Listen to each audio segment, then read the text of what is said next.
G'day everyone, welcome back to the channel. If you talk to anyone in the 24th scale community about slow crawl, they're going to mention a brushless system. Brushless is the only way to get that super slow speed performance without sacrificing wheel speed. Well, this little FCX24 has got something to say about that. It's been specially prepped to be able to hang in the low speed department with this vehicle. It also still has a usable top speed as well. So stick around, we're going to find out what's gone into both of these rigs and do some comparisons. Representing for the brushless corner, we've got the MoFoRC Carbon Slayer, rocking a MoFoRC Slow Motion Pancake and a FuryTech Lizard Pro ESC. It can be run on 2 or 3S LiPo. It really doesn't need the 3S. It produces an absolute ton of wheel speed on 2S while still having the absolutely slowest slow crawl you've ever seen. And it achieves all of that with very, very little gear reduction. Whereas the FCX here has an absolute mountain of gear reduction. This one has been specially prepped to have over 2.5 times more gear reduction than a stock FCX24. In the brushed corner we have an FCX24 with a few tricks up its sleeve to make sure that it can hang in the slow speed department as well as produce a good amount of top end wheel speed. We've got a stock FCX24 2-speed transmission, stock electronics. We have opted to use the MoFo Big Block because it produces really good slow speed without sacrificing top end wheel speed. To get the gear reduction we need for the brush system, we've also opted for SCX24 style worm gear portal axles. These axles have a gear reduction of about 8 to 1, which gives this vehicle a very special ability to crawl nearly as slow as this one. The torque produced by this thing is absolutely outrageous. Let's crunch some numbers, compare the two rigs, see what their crawl ratios look like on paper, and then we'll test their performance. Let's just take a real quick peek at the low speed performance of these two. So we know that the brushless system is usually the king of slow. It hits an absolute crazy snail pace, super smooth, near silent. Yeah, we could be waiting all day for that thing to make it up the rock. Just let it walk back down on its own. But check out this little brush truck. You got to be super smooth on the trigger.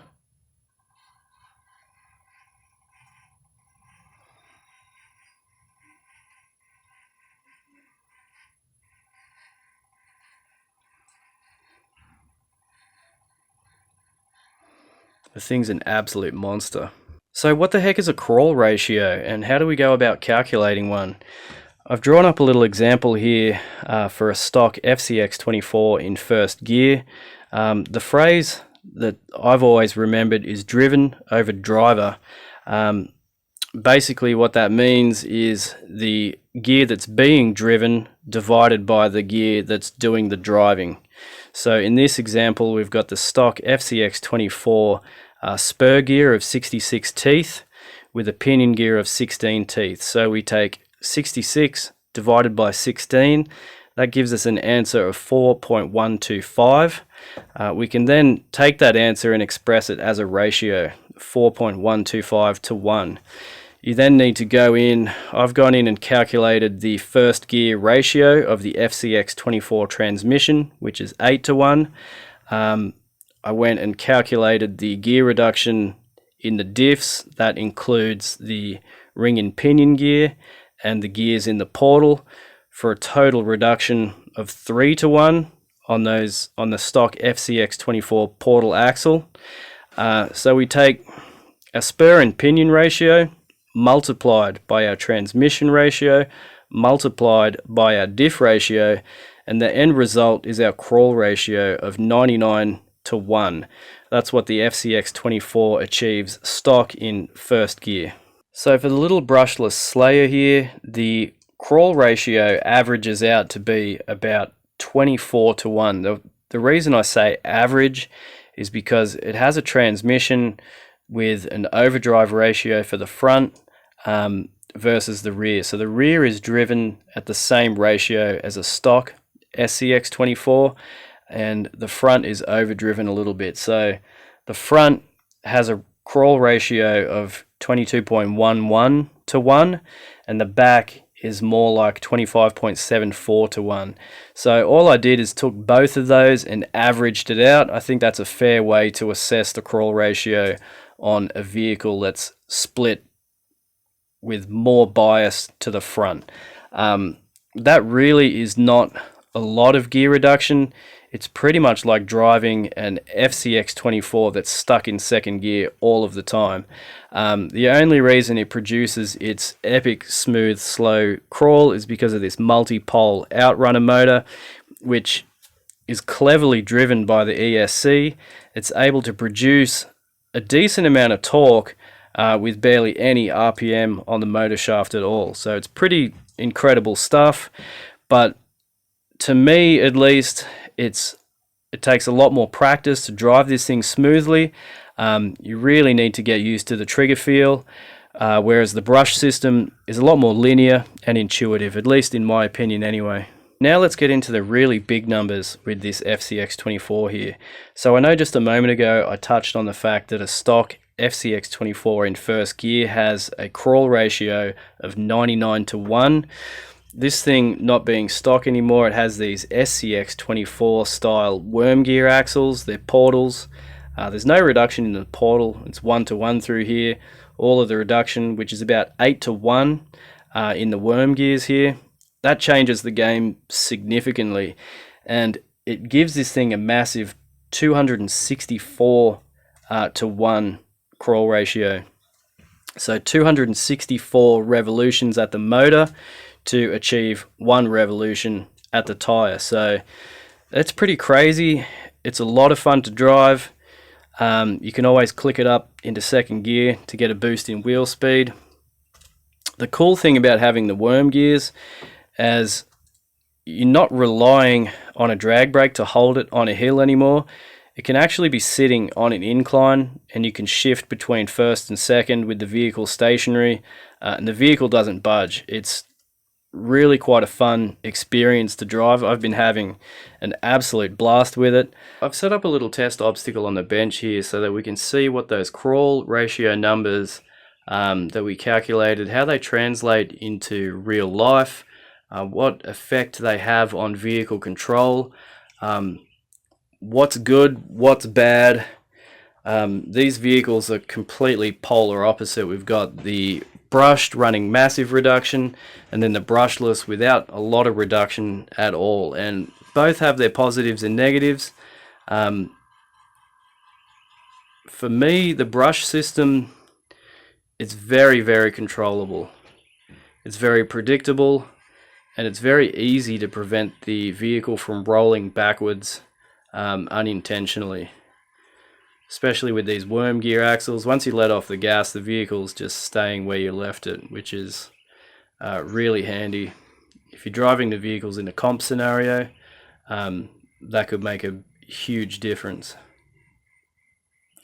So as you can see, no shortage of slow speed control there. It's able to creep along every bit as slow as the brushless system. But as you'll see here, there are some downsides to having all of that reduction. We're trying to creep up the hill here, and we're producing a lot of tire slip in first gear. That's one of the downsides to having a huge amount of reduction, is sometimes that torque can overwhelm the contact patch of the tire. If we leave the vehicle sit there, select second gear, you can immediately see with less reduction in second gear, completely changes the way the vehicle puts its power down.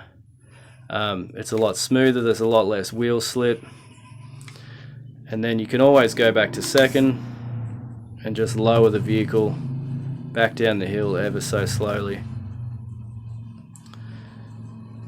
So pretty cool setup, tons and tons of control. I really enjoy driving this rig. It's a lot of fun. Let's take a look at how the brushless rig performs and see what some of the positives and negatives of that setup are. So we've got the Slayer all powered up on 3S, and there's certainly no denying the fact that this thing is capable of a super duper slow speed. But there are some downsides, especially running a system like this in conjunction without a lot of gear reduction. With a high crawl ratio like this thing has, there's definitely some downsides. I'll try to highlight those in just a minute as we get up onto the ramp here. So I'll ask the system to go a little bit faster by pulling on the trigger, and see that little stutter there. As it's stepping out of that vector control, or FOC as FuryTech likes to call it, which is basically, in simple terms, the ESC driving the brushless motor as a stepper motor. As we step out of that area and into regular brushless operation, the vehicle can stutter and roll back a little bit, and that's something that takes a lot of practice to prevent the vehicle rolling backwards. That could be detrimental in a comp type scenario where you're trying to avoid points for reversing. So that's something to keep in mind. A lot of that, it's not a fault of the brushless system as such. It's a side effect of having the brushless system in a vehicle without a lot of reduction. If this thing was running SCX 24 axles with more reduction, you would probably find that it's a lot smoother in that transition. But not a huge deal, just something to keep in mind.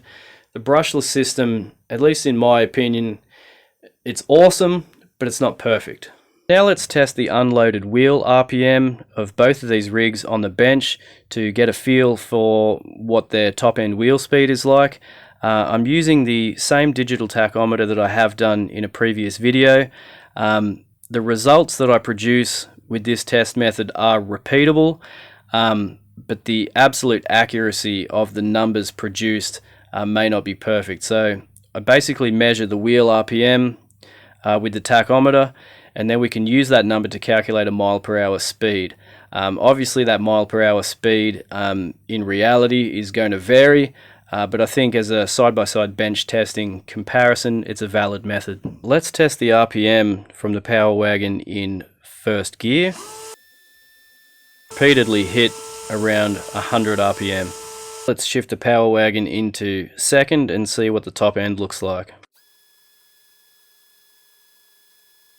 So we're going to call that 387, should be close enough. Let's see what the Slayer can do on 2S. We'll call that 524. And since we can't shift into second gear with the Slayer, we're going to swap out the 2S for a 3S and see where that gets us in terms of wheel speed. 783 RPM. From those measurements, we're able to calculate mile per hour figures for the Slayer on 2S. We've got a top speed unloaded on the bench of 3.8 miles per hour. On 3S, that goes up to 5.6 miles per hour. So significant wheel speed for a crawler. It's actually way more than you need in reality, but it's fun to have. For the FCX 24 Power Wagon, with its crazy 264 to 1 crawl ratio, in first gear we've got a speed of 0.73 miles per hour. Click it into second and that figure goes up to 2.8 miles per hour. So that's interesting to note that this thing on 2S in second gear is still 1 mile per hour slower than this thing on 2S. So pretty interesting results there. I would say the 2.8 miles per hour produced by this system is plenty of wheel speed for crawling. This is getting into speeds of rock bouncer territory, so you really don't need a crawler to go 5.6 miles per hour, but it's fun to watch it get airborne. There you have two completely different ways to achieve an epic slow crawl. This one a little bit more traditional, big gear reduction, brushed motor. This one something a little bit more modern. There was a time in crawling where brushed was the only way to go. The technology's come a long way. Stuff like this is really clever. It's a lot of fun. The fact that this vehicle relies heavily on the motor and ESC combo for its precision rather than the gearing certainly makes it somewhat unpredictable in some driving circumstances, particularly when you're asking for absolute precision. You're trying to prevent the vehicle from rolling back. This setup can be challenging. So that lack of gear reduction definitely creates a unique driving experience. The MoFo Big Block produces really good RPM on 2S, and in conjunction with that big reduction, the 264:1 crawl ratio, this thing's an absolute blast to drive. I absolutely love it. It's completely unique. It's just a ton of fun. I like the challenge of having to know when to select first gear and second gear. You definitely want to get it into second gear for some of the steep descents, so you've got enough speed to stop looping out. But this is just super nice to drive. I really like the predictable linear nature of a brushed motor. It's the original sort of option for crawling, and to me, I think it's still one of the best options for a rock crawler. That's where we're going to leave things for this video. Let me know what you guys think. Are you a modern brushless fan, or are you more of a brush motor traditionalist? I know a lot of people consider the FuryTech systems the only way to go. There's a lot of budget conscious people out there who are running brushed. I like both options, but for me, I think brushed is always going to be the king of RC crawling. Let me know what you guys think. Thank you guys so much for watching. If you got any value out of today's content, please consider subscribing to the channel, and I'll catch you on the next video.